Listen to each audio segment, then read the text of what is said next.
Reka nongere mbasuhuze ari nako mbaha ikaze mwe mudahema kubana natwe hano kuri chaîne ya Icyizere Family TV mu makuru n'ibiganiro tugenda tubagezaho umunsi ku munsi. Uyu munsi turi ku itariki 14 z'ukwezi kwa kabiri umwaka w'ibihumbi 2025. Turi kuwa gatanu utangira weekendi. Mwese rero aho mugiye muherere mu mande zigiye zitandukanye, abari mu gihugu cy'u Rwanda mu majyepfo, amajyaruguru, burasirazuba n'iburengerazuba, ndetse ntibagiwe abari mu mujyi wa Kigali, ndetse n'abadiaspora bagenda badukurikiranira mu bihugu bigiye bitandukanye. Mwese rero mbahaye ikaze. Reka mbabwire ngo kubana natwe rwose ni by'ingenzi kandi ni umusanzu ukomeye. Ahangaha niho mugenda mukura amakuru n'ibiganiro bigenda bibafasha mukamenya ibiri kuvugirwa hanze y'igihugu ndetse n'ibibera hafi mu bihugu tugiye duturanye.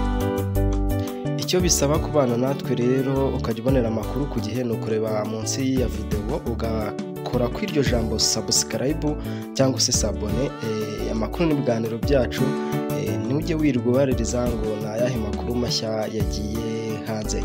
Icyo tugiye kureberaho rero ntabwo turi butinde, tugiye kureba n'intambara noneho igomba kuza ari simusiga nyuma y'uko perezida wa Amerika Donald J. Trump yiyamamaza yavugaga yuko agomba guhagarika intambara y'Uburusiya mu masaha 28.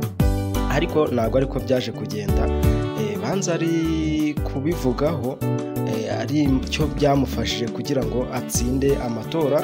Abari barambiwe intambara muri Ukraine ndetse n'Uburusiya, abo ngabo baramushyigikiye, bashobora kuba baramushyigikiye kugira ngo atsinde amatora, noneho ashyire iherezo ku ntambara ziri kubera hariya mu burasirazuba bwo hagati mu Burayi. Noneho rero si ibyo tugiye kuvugaho cyane. Icyo ngiye kuvugaho ni intambara iri kubera hariya muri Gaza, ihuje abo muri Gaza na leta ya Isirayeli. Noneho bishobora kuba ari imperuka igiye kuba ku banyagaza, kubera ko mu minsi yashize J. Trump yatangaje ko azahagarika ino ntambara iri kubera muri Gaza. Hari n'abaturage bo muri Gaza bagiye bigaragambya ku nteko nshingamategeko ya hariya muri Leta Zunze Ubumwe za Amerika. Barigaragambya benshi nyine bamagana ko Amerika iri gufasha Isirayeli kwica abaturage baherereye hariya muri Gaza. Netanyahu rero afite umugambi mubisha wo kurimbura abari muri Gaza bose afatanyije na Donald J. Trump noneho yaje mu yindi sura nshya, aho ari guteganya ko hari ibihano bigomba gufatirwa ibihugu yasabye ko byakwimurirwamo impunzi zo muri Gaza kugira ngo bahubake neza. Ariko uko ibyo bihugu bamaze kubyanga, Donald J. Trump atangaza ko azabafatira ibihano bikakaye. Ibihugu bigiye bikomakomeye bigenda bikangisha ibindi bihugu biciriritse ngo nudakora iki tuzagufatira ibihano, nudakora iki tuzagufatira ibihano, nudakora iki tuzagufatira ibihano. Ariko uko mbona ibihugu bigomba kwiga kubaho ukwabyo bitiriwe byishingikiriza ibindi bihugu. Urugero, umubyeyi yabyaye umwana aramurera agakura. Iyo amaze gukura wa mwana noneho aratekereza akavuga ni nanjye nkeneye gushinga umuryango, nanjye uko data na mama bandeze nanjye mbyare, noneho umuryango nanjye mwiteho. Noneho wa musore yamaze gucuka ageze mu rwe yita ku muryango we, atitaye ngo nimbura icyo kurya ndajya kugisaba iwacu, nimbura icyo kurya ndajya kugisaba inshuti n'abavandimwe, ese biri buze kugenda bite nimbura icyo kurya. Akishakamo ibisubizo nk'umuntu w'umugabo, kubera ko buriya mu buzima tubayemo ni ukugira ngo mbereke nyine icyo ibihano bitakora kuri abo bantu. Ni ukuvuga ni ukuvuga ngo iyo umugabo ashatse umugore bakabyara, umwana yagize ikibazo agitura mama we, mama we nawe noneho cya kibazo cy'umwana akagishyikiriza se, ise akagikemura. Ise nawe iyo kimunaniye arapfukama agasenga Imana yo yamuremye, akavuga ati Mana wamaye umugore umana umwana, none ibibazo bimbanye ingutu, ndabikemura gute? Imana nayo ikamufasha. No kuvuga ngo rero ibihugu bikangishwa gufatirwa ibihano ntabwo biba ari sawa. Icyo nari mbivugiye nuko Donald J Trump yatangaje ko azafatira ibihano ibyo bihugu bitazakira izo mpunzi.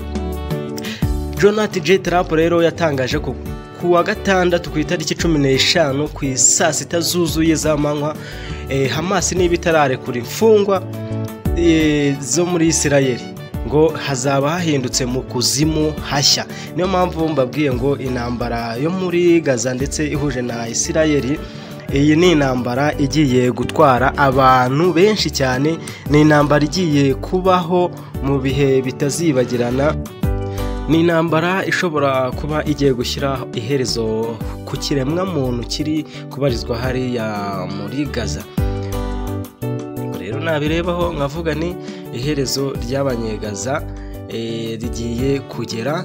Ese ninde uri buze gutabara abantu bo muri Gaza? Ku ibihugu byose, buri gihugu cyose kirangamiye ku byacyo, buri gihugu cyose kirangamiye ku byacyo, ukareba ukuntu abantu bari kwicwa, ntawe uri kubatabara, ntawe uri kugira ute.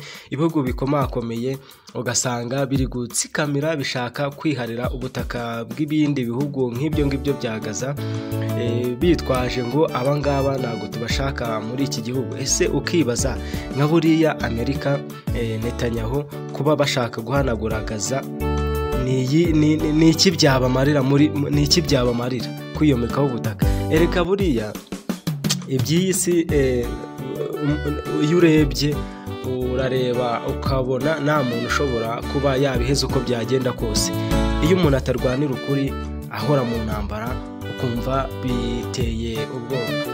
Rero ni ukuvuga ngo abashoboye gusenga musengere abavandimwe. Erega twese n'ubundi uko turi muri iyi si tuva amaraso amwe, tugahumeka umwuka umwe, twambaye umubiri umwe, ikintu cyose turagihuje. Nubwo twaba tudasa ku isura, uruhu, ariko urebeye ku ruhu inyuma abantu bashobora kuba badasa, ariko amaraso yose aratukura, umwuka umwe bahumeka n'umwe, umubiri wa twese twambaye n'inyama, urapfa ukanabora. Dusengere bariya abantu rero ibigiye kubabaho, Imana igire uko yabagirira ikigongwe, ishake inzira, dore ko inzira z'Imana zirenze igihumbi, nayo ireba inzira yabakirizamo.